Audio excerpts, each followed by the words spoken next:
Audio Jungle.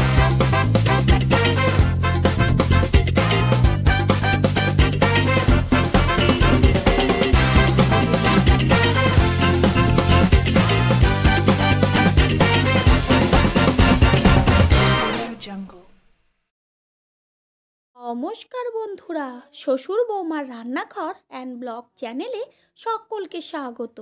আশা করি আপনারা সকলে ভালো আছেন। নতুন বন্ধুরা আমাদের রেসিপিগুলো যদি ভালো লেগে থাকে সাবস্ক্রাইব করে দেওয়ার অনুরোধ রইল ও পাশে থাকা বেল আইকনে ক্লিক করলে পরবর্তী ভিডিওগুলো সবার আগে আপনাদের কাছে পৌঁছে যাবে। আজকের রেসিপি বাঁধাকপির পকোড়া। সন্ধ্যার সময় যদি এরকম মুচমুচে পকোড়া পাওয়া যায় তাহলে কিন্তু সন্ধ্যার আড্ডা একদম জমে যাবে। বাঁধাকপির পকোড়া তৈরি করার জন্য সবার প্রথমে বাঁধাকপিকে একদম ঝিরিঝিরি করে কেটে নেওয়া হয়েছে। এর মধ্যে দেওয়া হচ্ছে পেঁয়াজ একদম ঝিরিঝিরি করে কেটে নেওয়ার চেষ্টা করবেন। আর এইখানে আমি 3টি মাঝারি সাইজের পেঁয়াজ ব্যবহার করেছি। দেওয়া হচ্ছে 2 চা চামচ থেতো করে নেওয়া রসুন আর 2 চা চামচ আদা, সাথে থেতো করা কাঁচা লঙ্কা। যে কোনো পকোড়ার খেতে পেস্টের থেকে থেতো করে দিলেই কিন্তু পকোড়ার টেস্টটা ভালো লাগে। দেওয়া হচ্ছে বেসন আর 1 কাপের থেকে সামান্য কম পরিমাণ সুজি দিলে পকোড়াটা মুচমুচে হবে। আর তার সাথে দিচ্ছি কর্নফ্লাওয়ার, দিচ্ছি 1 চা চামচ গোলমরিচ গুঁড়ো, দিচ্ছি 1 চা চামচ চাট মশলা, পরিমাণ অনুযায়ী লবণ। এইখানে আমি 2 রকম লবণ ব্যবহার করব, বিট লবণ আর যে সাদা লবণ, এটা হচ্ছে বিট লবণ। পকোড়ার ক্ষেত্রে নোনতা ঝাল 3টির পরিমাণ যদি ঠিকমতো থাকে তাহলে কিন্তু পকোড়াটা হেভি লাগে খেতে। দিচ্ছি কালারের জন্য হালকা 1/2 চা চামচ কাশ্মীরি লঙ্কার গুঁড়ো আর হলুদ গুঁড়ো। এবার এর মধ্যে 1/2 কাপ জল দিয়ে বাঁধাকপি একসাথে সব কিছুর সাথে মেখে নেব। প্রথমে দেখলে কিন্তু অনেকটাই মনে হবে, কিন্তু যখন মেখে নেওয়া হবে বাঁধাকপিটা মজে যাবে তখন কিন্তু অল্প হয়ে যাবে।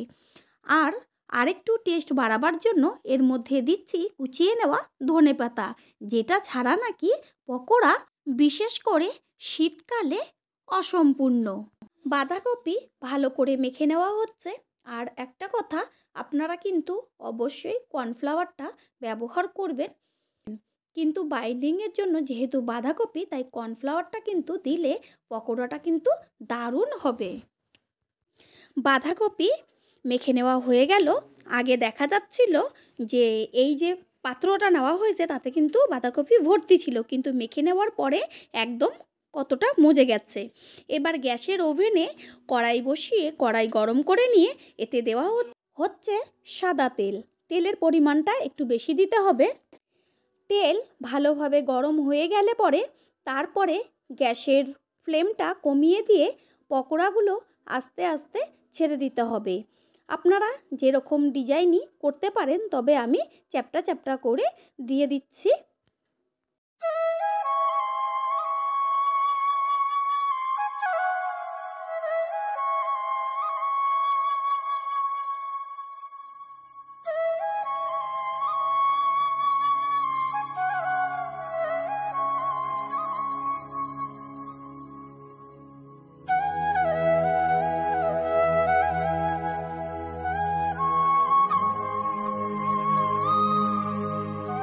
গ্যাসের ফ্লেম কিন্তু মিডিয়ামে রেখে পকোড়াগুলো ভাজতে হবে। আর নিচের পিঠটা ভাজা হয়ে গেলে পরে ঠিক এইভাবে উল্টে দিতে হবে ওপরের পিঠটা হবার জন্য। যে কোনো ভাজাভাজির ক্ষেত্রে লো টু মিডিয়াম আঁচে যদি ভাজা হয় তাহলে কিন্তু ভেতরটাও খুব সুন্দরভাবে ভাজা হয়।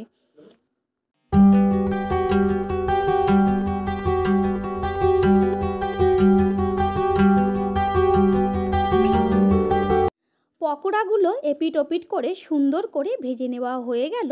এবার তেল ছেঁকে একটি পাত্রে তুলে নেব আর অন্যান্য পকোড়াগুলোও ঠিক এইভাবেই ভেজে নেব। তৈরি হয়ে গেল আজকের রেসিপি বাঁধাকপির পকোড়া। বন্ধুরা, রেসিপিটি কেমন লাগলো লাইক, শেয়ার, কমেন্ট করে অবশ্যই জানাবেন। আর আপনাদের দেওয়া একটা লাইক কিন্তু আমাদের কাছে অনেক অনেক গুরুত্বপূর্ণ, তাই লাইক দিতে কেউ একদমই ভুলবেন না।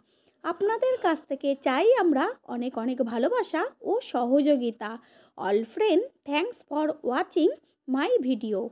আপনারা সকলে ভালো থাকবেন, সুস্থ থাকবেন, আর দেখা হবে অন্য কোনো রেসিপির এপিসোডে। Yeah.